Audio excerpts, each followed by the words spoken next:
हरिओम। दो चीजें जीवन में होती हैं, एक तो जन्म लेना और दूसरा जागना। आवश्यक नहीं जो जन्मा है वो जाग गया है। अधिकांशतः मनुष्य जन्म तो लेता है लेकिन जीवन भर सोता ही रहता है। जागृति उसको आ ही नहीं पाती है, और जिसको वो जागना समझता भी है वो भगवान के दृष्टिकोण से सोया हुआ है। या निशा सर्वभूतानाम तस्याम जागृति संयमी, यस्याम जागृति भूतानि सा निशा पश्यतो मुनि। तो जिसको मनुष्य जागना मान भी रहा है, भगवान के दृष्टिकोण से वो सोया हुआ है, क्योंकि उसकी इंद्रियां उसके वश में नहीं है, वो भोगों में आसक्त है। परमात्मा की तरफ से वो सोया हुआ है। परमात्मा क्या है, तत्व ज्ञान क्या है, इन सब का उसको पता ही नहीं रहता है। जो परमार्थिक तत्व से सोया हुआ है, उस सोया हुआ है। वो चलता फिरता, खाता उठता, बैठता, आता, कमाता दिख भी रहा है, तब भी वो सोया हुआ है, क्योंकि वहां से जहां से उसको जागृति होनी चाहिए वहां से वो जागृत हुआ ही नहीं। और जब तक परमार्थिक तत्व से जागृति नहीं होगी, परमात्मा की तरफ से जागृति नहीं होगी, तब तक वास्तविक रूप से मनुष्य सोया ही हुआ है। इसको दूसरी तरफ से समझे, जैसे जीव के लिए दो चीज हुई ना, एक जागना, एक जन्म लेना, दूसरा जागना। वैसे एक बीज का सार्थक होना तभी है जब वो वृक्ष बन जाए। बीज अगर किसी डिब्बी में रखा हुआ है तो सोया हुआ है, उसकी अवस्था सुषुप्ति की है। सोए हुए बीज की कोई महत्व नहीं है।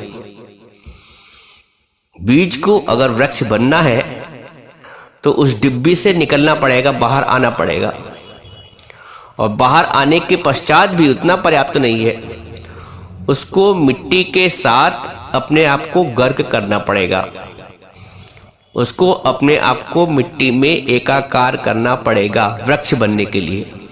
नहीं तो डिब्बी में बंद रहो, कैद रहो। परंतु यदि वृक्ष बनना है, यदि अपनी सार्थकता सिद्ध करनी है, तो डिब्बी के बाहर आकर मिट्टी से एकाकार होकर वृक्ष बनने की प्रक्रिया में लग जाना है। मनुष्य भी माया की डिब्बी में बंद ही रहता है। मनुष्य की जगह अगर जीव शब्द का इस्तेमाल करें तो ज्यादा अच्छा रहेगा। जीव भी जन्म तो ले लिया, लेकिन वो माया के डिब्बे में बंद ही रहता है, बाहर आता ही नहीं है। और मान लो बाहर आ भी गया तो अपने आप को गर्क नहीं करता है, अपने आप को गंवाता नहीं है, अपनी मैं को विलीन करता नहीं है। बीज ने मैं को विलीन किया, बीज ने अपने अस्तित्व को खोया, बीज ने अपने पन को खोया, तो वृक्ष बनने की प्रक्रिया में लग गया। जीव जब अपने पन की भाव को खोता है, मैं के भाव को समाप्त करता है, मैं को विलीन करता है, मैं को गर्क करता है, अपने अस्तित्व को मिटाता है, तब वो ब्रह्म बन जाता है, तब वो परमात्मा तत्व से मिल जाता है। तो जहां जहां व्यक्ति माया की डिब्बी में बंद है, वो सब सोया हुआ है। जागा वही है जो माया के डिब्बे से बाहर आके परम तत्व में विलीन होता है, और विलीन होने की प्रक्रिया यही है अपने मैं को गंवाना। मैं था तब हरि नहीं, तो जब मैं जाएगा तभी हरि आएगा, और यही जीवन का एकमात्र उद्देश्य है। तू आया इसीलिए है, आया था किस काम को, क्यों सोया चादर तान, सूरत संभाल है गाफिल, तो अपना रूप पहचान। आया था किस काम को, उद्देश्य यही है। उद्देश्य जीवन का जो तुम कर रहे हो, ये तो नींद की प्रक्रिया है, ये तो स्वप्न में सृष्टि रची गई है। स्वप्न की सृष्टि में सारे कार्य तो होते हैं ना, जन्म भी होता है, मरण भी होता है, खाते भी हो, पीते भी हो, घूमते भी हो, पानी भी देखते हो, शेर भी देखते हो, आग भी देखते हो, सारी सृष्टि स्वप्न की रहती ना वैसे ही, क्योंकि उसमें नींद है। और जिसको तुम जागृति की अवस्था बोल रहे हो कि मैं कमा रहा हूं, खा रहा हूं, बच्चे पैदा हो रहे हैं, ये हो रहा है, ये भी एक स्वप्न की ही अवस्था है। क्योंकि सो रहे हैं इसलिए स्वप्न को स्वप्न ही मान रहे हैं, स्वप्न को सच मान रहे हैं। सो रहे हैं इसलिए स्वप्न को सच मान रहे हैं। जागने में लगता है अरे मैं तो स्वप्न देख रहा था। तो जो व्यक्ति दौड़ रहा, भाग रहा, आ रहा, जा रहा है, वास्तविकता यह है कि उस स्वप्न में दौड़ रहा, भाग रहा, आ रहा, जा रहा, बच्चे पैदा कर रहा, कमा रहा है। जब गुरु की शरण में आता है, जब अर्जुन कृष्ण की शरण में आए, तब उनको आत्म की जागृति हुई। उससे पहले वो भी सो रहे थे। जब कबीर गुरु की शरण में आए तो आत्म जागृति हुई, राम राम करके उठ गए। तो कोई जगाने वाला चाहिए। कभी कभी आप देखो कोई गहरी नींद में, इतनी गहरी नींद में सो रहा होता है कि सोता नहीं जाग पाता है, फिर उसको जगाना पड़ता है। किसी किसी को तो पानी डाल के उठाना पड़ता है, इतनी गहरी नींद होती है। तो ऐसी ही अज्ञान की गहरी नींद में सब सोए हैं। कोई विरला बड़भागी होता है जिसको जीवन में, जिसके जीवन में गुरु आकर उसको जगाता है। 5 पांडव थे, अर्जुन बड़भागी था, उनको कृष्ण का साथ मिला, उनको कृष्ण ने आत्मबोध दिया, आत्म जागृति कराई। तो हर व्यक्ति का लक्ष्य है जागना, हर बीज का लक्ष्य है वृक्ष बनना। और जितने भी हमारे पुरुष, महापुरुष हुए हैं, संत हुए, महात्मा हुए, अवतार हुए, सबने हमें जगाने का प्रयास किया है, सबने जीव को जगाने का प्रयास किया है। विवेकानंद कहते हैं उत्थिष्ठ जागृति, उन्होंने भी जगाया है, उठो और जागो। उनको मालूम है दुनिया सो रही, लोग सो रहे हैं अज्ञान की नींद में।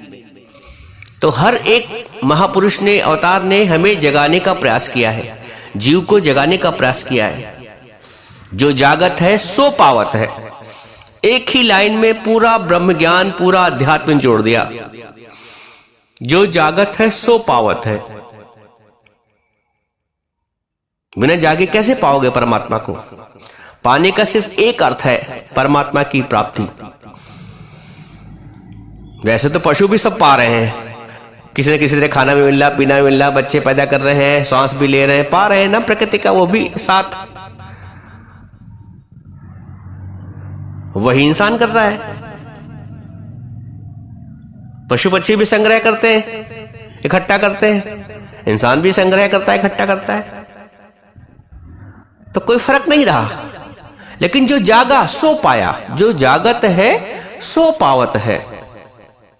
बिना जागे प्राप्ति नहीं हो पाएगी। तुम अज्ञान में जिसको पाया समझ रहे हो वो पाया नहीं है। वो पाया होता तो हमेशा के लिए तुम्हें प्राप्त रहता, वो खो जाएगा एक दिन। या तो जो चीज पाई है जिसको हम पाया कह रहे हैं वो खो जाएगी, या तो ये जो बोल रहा है कि मैंने पाया वही खो जाएगा, या वो वस्तु खो जाएगी, या तुम जो बोल रहे हो कि मैंने पाया तुम ही खो जाओगे। तो जो जो बाहर की प्राप्तियां हैं सब खो जाएंगी, सब लय हो जाएंगी, क्षण में विलीन हो जाएगा ज्यों तारा प्रभात। प्रभात हुआ, सूर्य आया और तारे मंडल अपने आप स्वतः गायब, पल में विलीन हो जाएगा। जो जो दिख रहा है पाया, वो असल में पाया नहीं है, उस पे घमंड मत करो। मेरे 2 मकान, मेरे 3 मकान, मेरे 6 लड़के, मेरे 7 बहुए, मेरे इतनी जमीन कुछ नहीं, ये जो पाया है ये सब सोच के देखो, अभी गहराई की इसमें चले जाओ विचार में।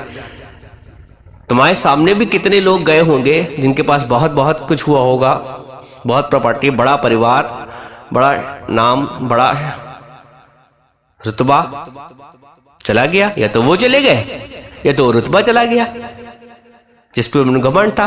तो ना रुतबा सही था, सत्य था, ना वो सत्य थे।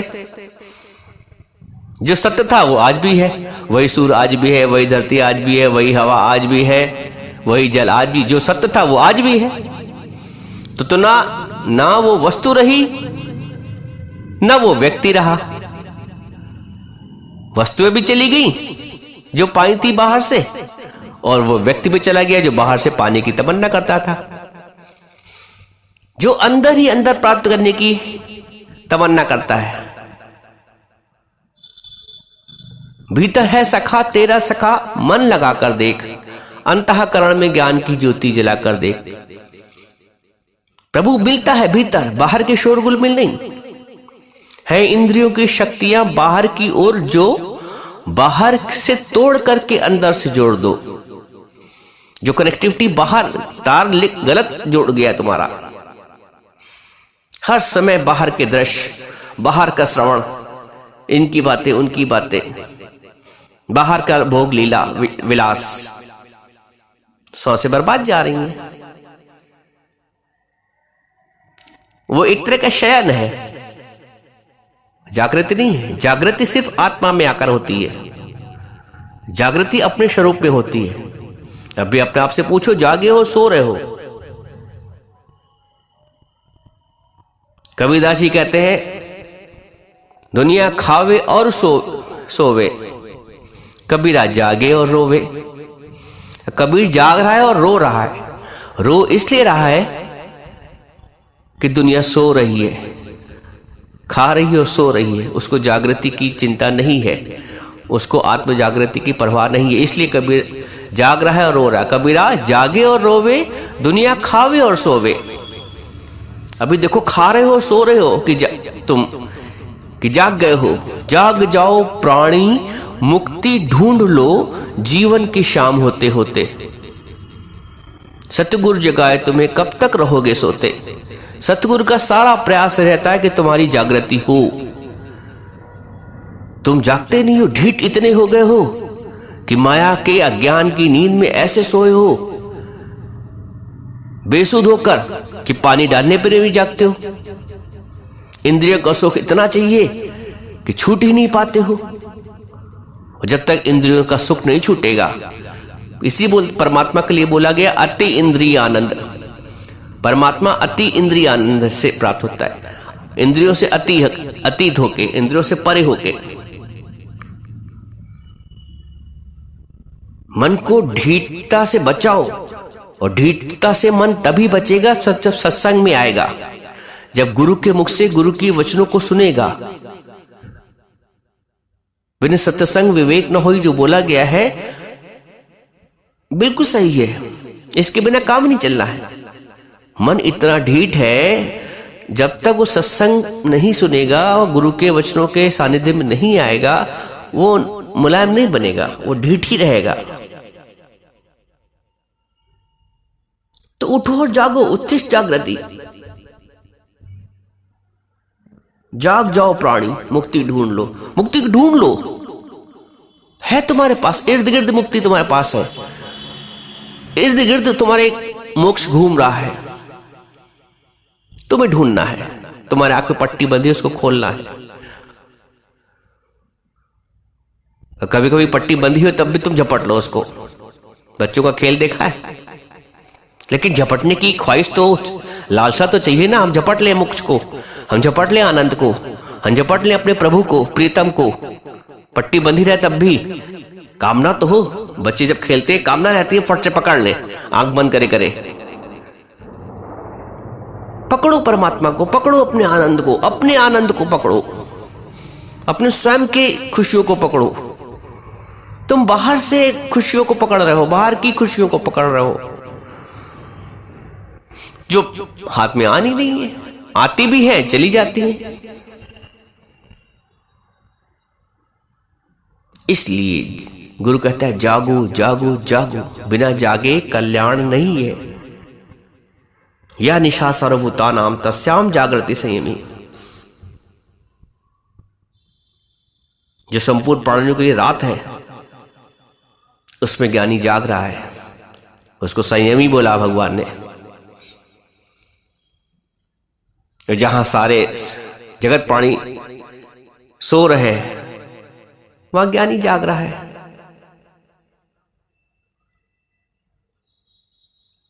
जो संपूर्ण प्राणियों के लिए रात है, ज्ञानी के लिए वो दिन है, प्रभु के भक्त के लिए वो दिन है। जहां संपूर्ण प्राणियों के लिए दिन है वहां ज्ञानी सोता रहता है। सोने से मतलब है अनकंसर्न। ज्ञानी को अनकंसर्न। तुम छोटे छोटे बातों में कंसर्न होते हो। घर में जरा सा कुछ हुआ 19-20 कंसर्न हो गए। हाय क्या हुआ, घर में हुआ, पड़ोस में हुआ, तुरंत कंसर्न हो गए। तुम्हारे दुख का कारण वही है। ज्ञानी अनकंसर्न है। राजा जनक के महल में आग लग गई, लोग दौड़े, राजा जनक बैठे रहे, सत्संग सुनते रहे। जिसकी जली वो पछताए। ये है जागृति, ये है आत्म जागृति, ये है दुनिया की तरफ से सोना। हो इतने अनकंसर्न, पूछो अपने आप से। तुम्हें अनकंसर्न होना ही पड़ेगा दुनिया के दुखों से बचने के लिए, क्योंकि दुनिया के जो दुख है वो भी स्वप्न के हैं और सुख भी स्वप्न के हैं। आत्म में जागृति करनी पड़ेगी। बिना जागृति, बिना जागे आनंद की अनुभूति नहीं है।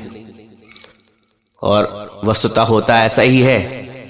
आदमी जन्मता है और सोते सोते ही देह समाप्त हो जाता है उसका।